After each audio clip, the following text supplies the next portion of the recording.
our mission here at Eduworks is to provide a new way for people and machines to interact. And that goes both ways. That's human-machine and also machine-human interaction, so that we can actually work together instead of seeing computers as a hammer that's just, a tool sitting there on the bench. We can see computers as allies that we interact with and work with to solve common problems and to work towards our goals. Welcome to 20-Minute Leaders. Just sit back, relax, and learn from the leaders of today. It's a journey. Each one is different, unique, inspiring. Let's get started. 20-Minute Leaders is a proud supporter of Make-A-Wish Israel and Tech to Peace, and is in proud collaboration with Secret Chord Ventures, J Ventures, Riverside FM, Fusion VC, Birthright Excel, J Impact, Leap, Google for Startups, and Hippo, and in media partnership with CTech.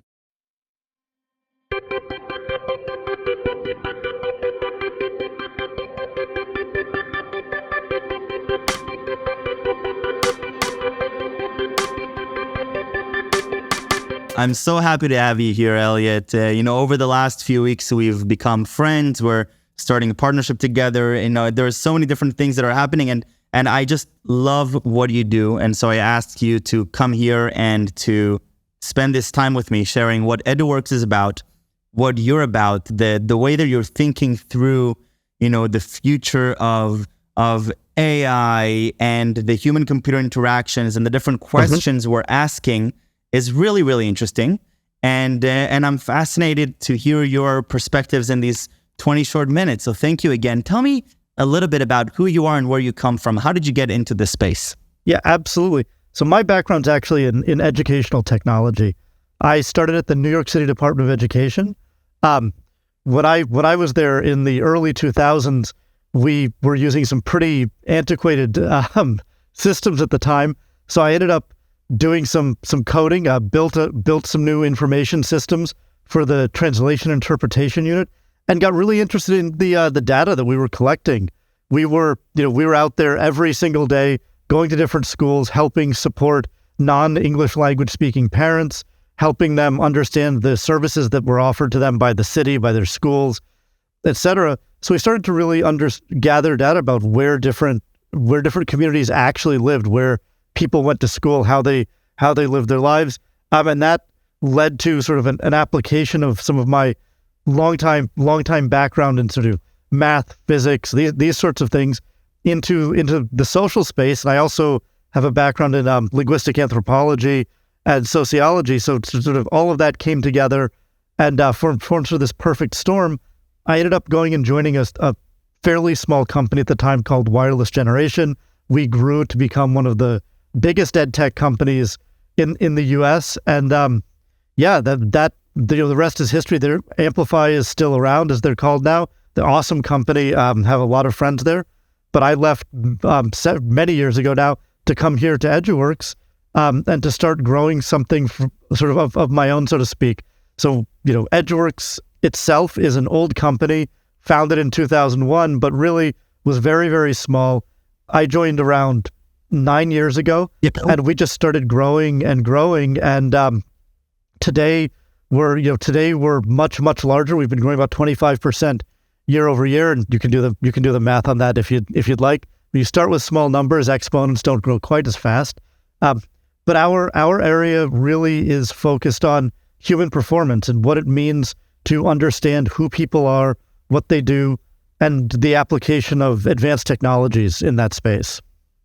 That's incredible. So one of the things that we discussed, and I want to get right into it. Everybody today is talking about generative AI. This is the hot kid on the block. And one of the things that as I got to know you over the last few weeks is some of the remarkable work you've been doing. Well before this has become a central hype. And I think this is probably the most amazing part of identifying, a founder and somebody who's thinking long term. Tell me a little bit about, how you got into this space and what were your thoughts even a few years ago? Yeah, absolutely. So we've been interested in natural language processing for a long time. There's a claim that's made in sort of the linguistics world, the linguistic anthropology world in particular, and that's that language is the medium of communication. So most human interaction happens through language. Not all of it. There are plenty of other things that we do. But when we are trying to pass on information, learning in particular, so we're trying to improve ourselves or describe ourselves, we typically use language to do that. And as a result, we've been really interested in language going way back. So we started off working in things like LDA, latent delay allocation, and continuous skipgrams. These are old techniques, latent semantic analysis. But about 5 or 6 years ago, Google had this paper, Attention is All You Need, and we saw the potential in it to actually encode human language in a way that was a lot richer and deeper than you could do with things like semantic analysis or LDA or any of the other techniques that we use. So we jumped on that bandwagon right away. We took BERT, early models like BERT and Elmo, worked with them, rebuilt versions of them, retrained versions of them ourselves, built our own pipelines, did all that stuff. And we've actually used them to support projects over the last 5 years, ranging from the National Science Foundation, U.S. Department of Defense, U.S. Navy, Air Force, all of this stuff. Now, obviously, in the last 18 months or so, the power of these models has really gone up a notch, because what I would say nobody really expected, honestly, was that by increasing the size, you would increase the output of these models so dramatically. We knew that bigger models would be better, but nobody really foresaw the depth of connection that would be encoded in these models as they went from 30 million parameters to 300 million to 3 billion to 30 billion, 300 billion. Now there are rumors of trillion parameter models. I will say at this point it's getting a little silly. We've reached No, it is. The way that language models themselves work, they're really inefficient at encoding the data. So we're getting much better at actually building them.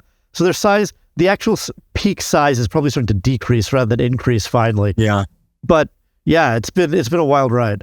But Elliot, you mentioned BERT, Elmo, Attention, that all feels like ancient history at this point. Yet it really does. I mean, you just said those words and I was like, wow, yes, this was the topic of conversation back then. Take me back to those days when you're there with your team and you realize that a shift is happening. Something is happening in the way that we are experiencing language. And you decided to double down on that as a research company, but actually creating solutions that meet criteria of defense organizations and really interesting customers. So yeah, we're kind of a weird company. I will say we started off as a research organization. You're right, but our strength has always been applying that research to real problems. Right. We build business solutions for big, complicated organizations.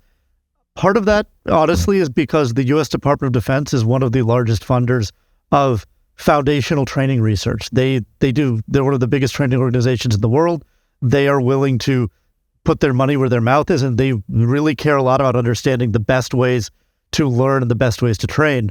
So that, there's a sort of a natural fit there. But yeah, we started working with language models because the techniques that we'd had before were mechanistic and unsatisfying, quite honestly.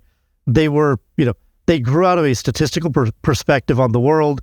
So LSA, in which you're doing various statistical predictions of next words, even continuous skipgrams, bag of words approaches. These all came from a language as a tool view, in which language, it wasn't highlighting the human element within language, which is what had always interested us. When you're talking about human performance, everything you do is grounded in trying to understand who people are, what they care about, why they're acting in certain ways, and then based on that, what they might be able to do in the future, what they might want to learn, how they might progress a career. All sorts of questions come out of it. The techniques that we had were able to do things like look at a course, look at training materials, and try to understand what's in it. But they did a fairly poor job. Language models came at the philosophy of language from a completely different perspective. They really, in some ways it's depressing that it works so well, because they really just said, we have a lot of text. let's just pour a lot of text through. You can think of it as like this is sort of how I conceptualize this stuff. It's sort of silly. Are you familiar with pachinko machines where you put a coin in at the top and it sort of bounces around? Yeah. In some ways, that's what language models do. You pour in large chunks of text and you have fully connected layers of models, and it just sort of bounces around. And what you get out of it, though, is a model that you can't interpret. It's got all of these dimensions, all of these connections, but what it's done is it's encoded the actual way that we use language, not just statistical relationships, right? Nothing mechanistic around the structure of language per se.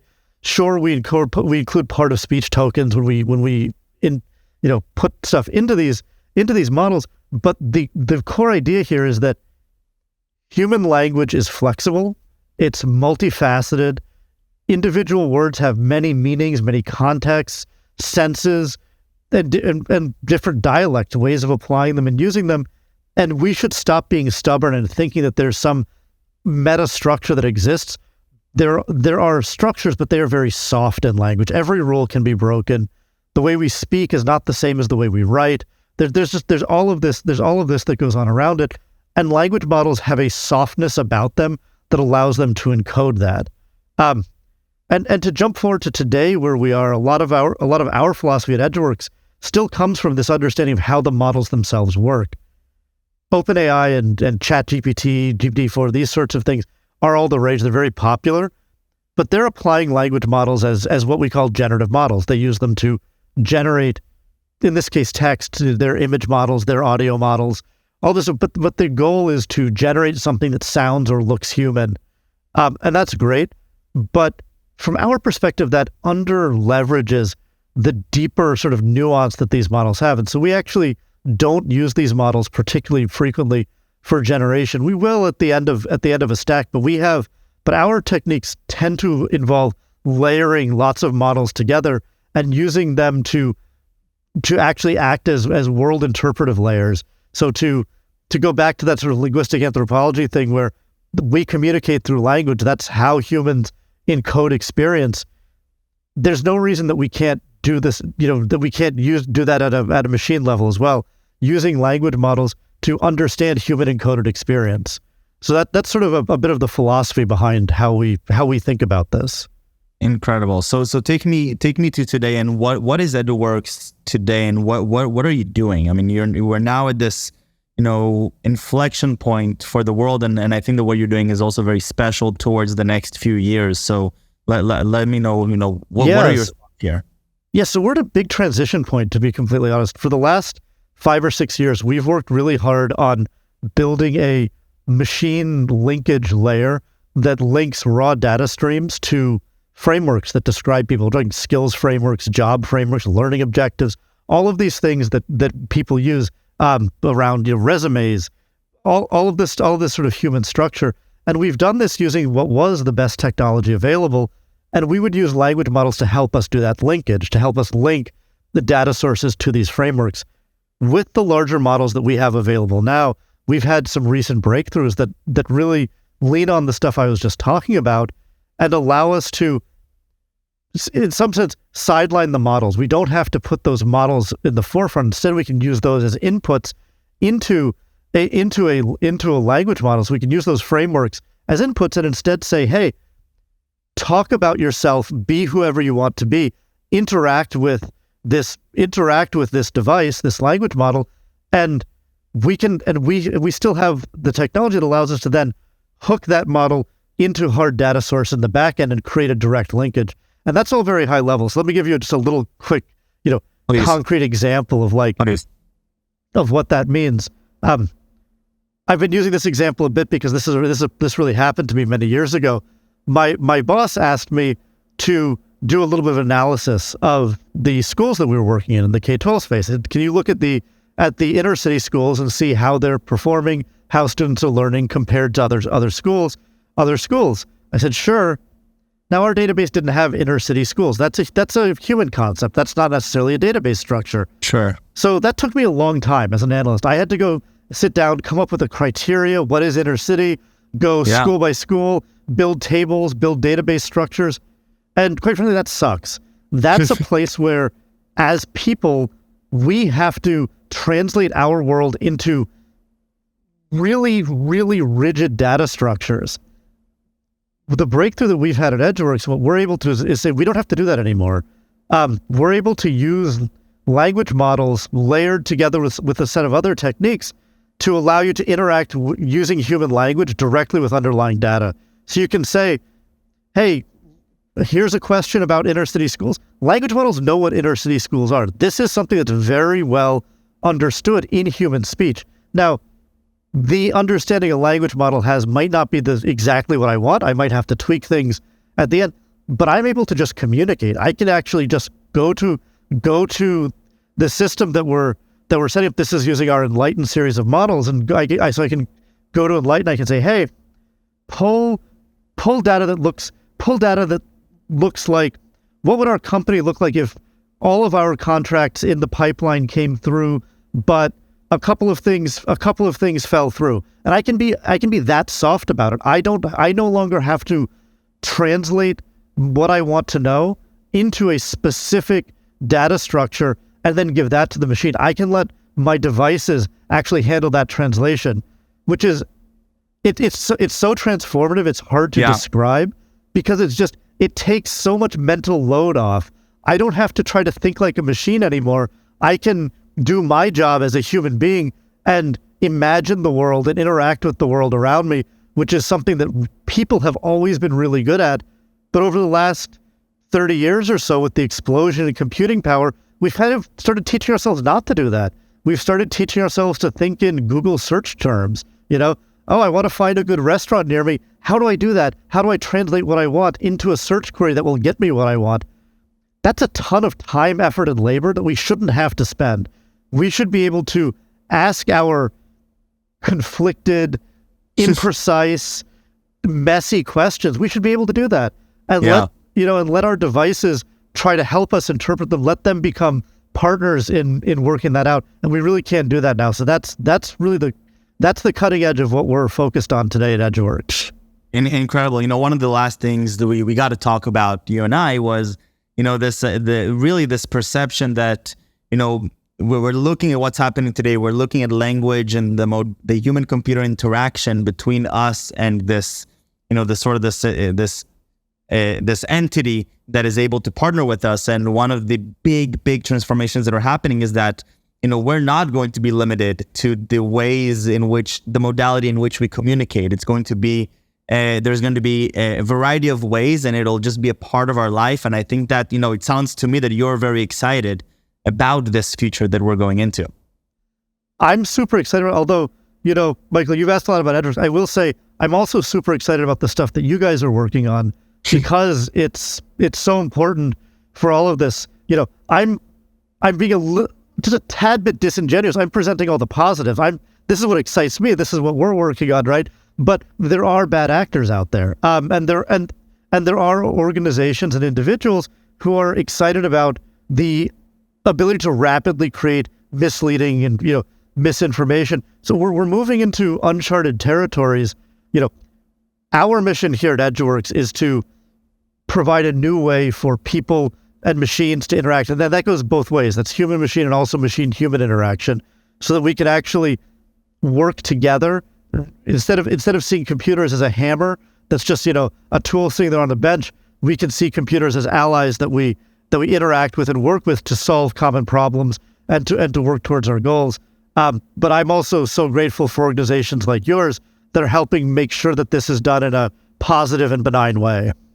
I love that, and the beautiful thing is that we get to work together on also solving the problematic parts, so that we can all enjoy the amazing parts. And you've been doing amazing work on that front, albeit quietly, but really with a lot of effort and a lot of intelligence. And so I'm very excited for what's to come between the two of us. And I really want to thank you for this time and for coming on. I think that this conversation needs to be revisited, in a few years. Sure. And we'll look back and we'll say, wow, this was what a time we lived in. Just like now you're talking about Bert and Elmo, and I'm like, wow, what a time that was. It's true, and we're looking forward to it as well, and I'm personally looking forward to it.